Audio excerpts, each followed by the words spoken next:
Hello everyone, good morning and welcome back to my new blog. সবাই কেমন আছো? আমি বেশ ভালো আছি, কিন্তু প্রত্যেক দিন যা বলি সেই একই কথা, গরমে ভালো লাগছে না, কিছুই ভালো লাগছে না। গরমে মনে হচ্ছে সবসময় জলে গিয়ে বসে থাকি, এত গরম। এমনকি আমাদের পুকুরের জলেও এত গরম যে ওখানে পা দিলে মনে হচ্ছে যেন আগুনে পা দেওয়া হচ্ছে, এরকম একটা ব্যাপার। যাই হোক, সকালবেলায় ঘুম থেকে উঠেই ফ্রেশ হয়ে নিয়েছি, আর স্নানও আমার কমপ্লিট হয়ে গেছে। এখন একবার করেছি, দুপুরে একবার করব, আবার রাতে একবার স্নান করব, না হলে আমি বাঁচতে পারবো না, এত গরম। আর ছেলের হঠাৎ করে জ্বরটা কেন এলো রাত থেকে আমি বুঝতে পারছি না। হয়তো ওই ঠান্ডা গরম ওয়েদার থেকেই লেগে আছে ঠান্ডাটা, বা ঠান্ডা জল আইসক্রিম এগুলো খাচ্ছে, এটা থেকেও হতে পারে। যাই হোক, বিকেলে ওকে নিয়ে যাব ডাক্তারের কাছে। আর এখন বাড়িতে যা ওষুধ ছিল ওটাই ওকে খাইয়ে দিয়েছি। ওর জ্বর সর্দি কাশির জন্য সবসময় আমি ওষুধ সঙ্গেই রাখি, তো আপাতত যেগুলো কাছে ছিল ওগুলো আমি ওকে খাইয়ে দিয়েছি। এখন একটু বেটার ফিল করছে, তাই ও কার্টুন দেখতে ব্যস্ত রয়েছে। আর বেশিক্ষণ আমি ওকে কার্টুন দিতেই চাই না, বাট এই শরীর খারাপ হলে এত ঘ্যান ঘ্যান করে, এত চিৎকার করে যে আমাকে দিতেই হয়। তো এখন একটু কার্টুন দেখছে, ওকে কার্টুন থেকে সরিয়ে এখন আমি ওকে আগে খাওয়াবো, খাইয়ে তারপরে একটু পরে স্নান করাবো, তারপরে দুপুরের লাঞ্চ তো এখনও দেরি আছে। আর মা ওদিকে রান্নাও বসিয়ে দিয়েছে, বাড়িতে আসছে আজকে গেস্ট।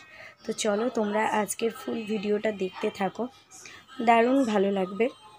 আর তোমরা ভিডিও কেন কেউ দেখছো না, ভিডিওতে ভিউ হচ্ছে না, তোমরা সবাই ভিডিও দেখো, লাইক করো, কমেন্ট করো, আমারও ভালো লাগবে। তোমাদের সঙ্গেও একটা ভালো সম্পর্ক তৈরি হবে। কমেন্ট করলে আমিও রিপ্লাই দিতে পারবো, বা জানতে পারবো কি কোথা থেকে ভিডিও দেখছো না দেখছো। তো চলো আজকের ভিডিওটা তোমরা দেখতে থাকো। মা ওদিকে রান্না বসিয়েছে, আর আমি এদিকে টিফিনের জন্য ঘুগনি বানিয়েছি, এখনও বানানো চলছে ঘুগনি, মশলাটা কষতে বসিয়েছি। আর বাবা বাজার থেকে চপ এনেছে, তো আমার ঘুগনি বানানো কমপ্লিট। এবার সবাই মিলে টিফিন করবে, বাট আমি এখন করব না। আর এই যে আজকে আমার ডিটক্স ওয়াটারটাও প্রায় রেডি হয়ে গেছে। আমি আজকে এর মধ্যে কিন্তু গাজরও অ্যাড করেছি, লেবু, শসা, আদা, তার সঙ্গে দেখো গাজরও অ্যাড করে দিয়েছি।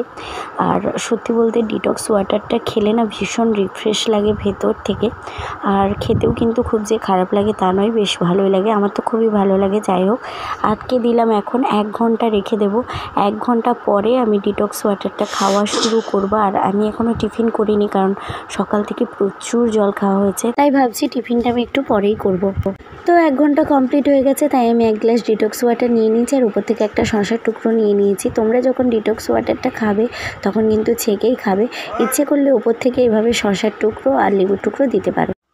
আমার টিফিন নিয়ে এসে গেছি, আমার কেলগস কর্নফ্লেক্স, আর এটা আমার রেগুলার রুটিনের মধ্যে এখন পড়ে। আর প্রথম একটু খেতে কেমন মনে হলেও এখন কিন্তু খেতে খেতে আমার অভ্যেস হয়ে গেছে, আর ভালো লাগে খেতে এটাই।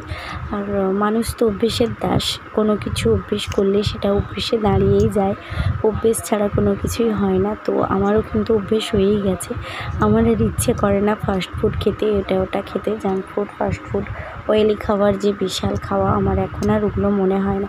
তো চলো আগে টিফিনটা কমপ্লিট করি। আর যাদের আসার কথা ছিল তারা এসে গেছে। এটা হচ্ছে আমার দিদার ভাইপো, মানে দিদার যে ছোট ভাই রয়েছে সেই ভাইয়ের বড় ছেলে, সে আর তার স্ত্রী আর মেয়ে এসেছে, মানে আমার মামা মামি হন এনারা সম্পর্কে। তো এনারা গোসাই মন্দিরে পুজো দিতে গেছিলেন, আর পুজো দিয়ে বাড়ি ফিরতে অনেকটাই রোদ্দুর হয়ে যাবে, তাই বললো যে আমাদের বাড়ি আসবে, তাই এসেছে। এখন এনাদের সবাইকে কোল্ড ড্রিঙ্কস দিয়ে দিচ্ছি। আর ওদিকে পুরোহিত কাকু এসে গেছে পুজো করার জন্য।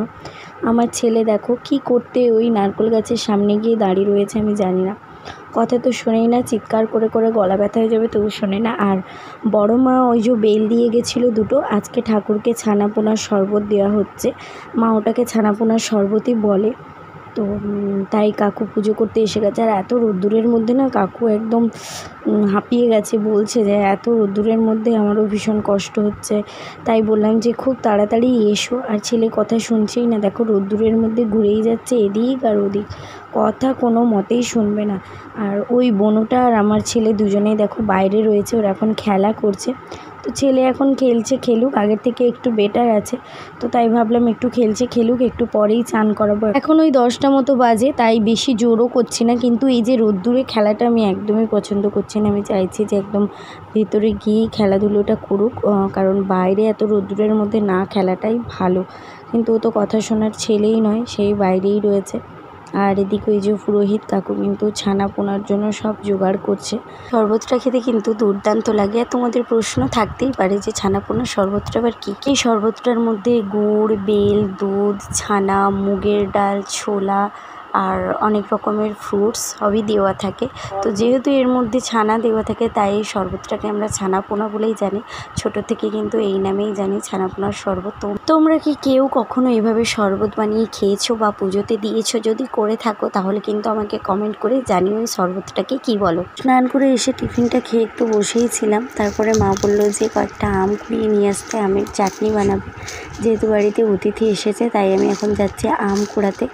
আর এই রোদ্দুরের মধ্যে যেতেই না খুবই বিরক্ত লাগছে, বিরক্ত খুবই বিরক্ত। মনে হচ্ছে যেন একটা ছাওয়াতে গিয়ে বসেই থাকি। যাই হোক, এখন তো আম কুড়িয়ে নিয়ে যেতেই হবে, চাটনি করবে, মা বসে আছে।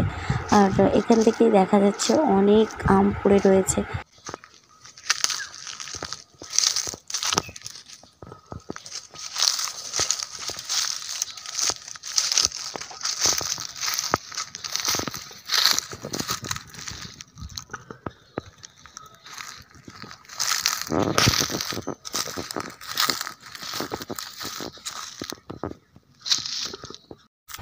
আম কুড়ানো হয়ে গেছে আর আমি অনেকগুলো আম কুড়িয়েছি, সবগুলো কুড়াতে পারিনি, এখনও বেশ কয়েকটা পড়ে রয়েছে, ওগুলো আর তুলিনি। রোদ্দুরের মধ্যে আর বেশিক্ষণ থাকতেও ইচ্ছে করছে না। এই দেখো এতগুলো আম কুড়িয়েছি, তো চলো ওইগুলো গিয়ে মাকে দিই, মা এগুলোকে চাটনি বানাবে। আইসক্রিম কাকুটা এসে গেছে আইসক্রিম দিতে। আর আমাদের ডাকার আগে কিন্তু আমার ছেলেই রোজ গেলে চিৎকার করে ডেকে নেয়। আর ওই দেখো ও হাত বাড়িয়ে ঠিক আইসক্রিম নিয়ে নিচ্ছে। খাবে তো না, একটু খেয়ে বাকিটা নষ্ট করে দেবে, কিন্তু সবের আগে আগে ওকে আইসক্রিম নিতে হবে। তারপর বাবা জিজ্ঞেস করছিল কোন আইসক্রিম নেব। আমি তো ওই বরফ ছাড়া বরফ আইসক্রিম ছাড়া এমনি আইসক্রিম আমার ভালো লাগে না খুব একটা। খাই শখের সাথে খাই, নাহলে খুব একটা ভালো লাগে না, তাই আর নিচ্ছি না। আমি বরফ আইসক্রিম নিলাম আর বাবা সবার জন্য চকোবার নিয়ে নিয়েছে। আর ওই পুচকি বোনটাকেও জিজ্ঞেস করলো যে কী নেবে বাবা, এক একটা করে সবাই কী কী খাবে জিজ্ঞেস করছে। সবাই ওই চকোবার খাবে ওই কথাই বলছে, কিন্তু আমার ছেলেকে চকোবার দিয়ে কোনো লাভ নেই। ও চকোবার নিয়ে ওই ভেঙে ভেঙেই সব ফেলবে। যতক্ষণ ওকে খাইয়ে দেওয়া হয় ততক্ষণ খাবে না। আর যেহেতু জ্বর ওর, তাই বেশি ওকে আইসক্রিম দেবো না, এখন একটু খেলছে, নিয়ে খেলুক, অল্প একটু খাইয়ে তারপরে বাকিটা কেউ হোক, মা বাবা বা দিদা যে হোক, খেয়ে নেবে ওখান থেকে। 4টা 2টো 6টা চকোবার 2টো আইসক্রিম। আর তুমি কি খাবে? আমার কথা বাদ দাও, তোমরা খেয়ে তুমি আছো, খাও খাও, জ্বর হলে তো আমি আছি।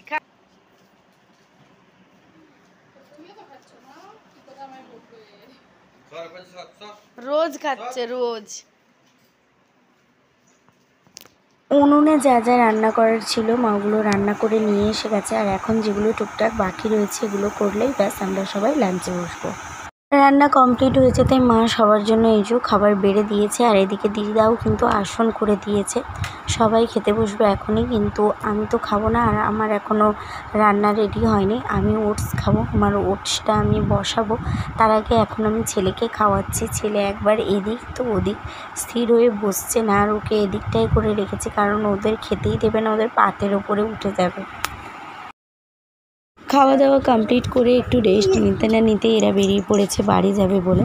কারণ সন্ধে হওয়ার আগেই মামা মামি বোনুকে বাড়ি ঢুকতে হবে, কারণ ছোটো মামা মামিমা ওরা আজকে বাড়ি ফিরবে।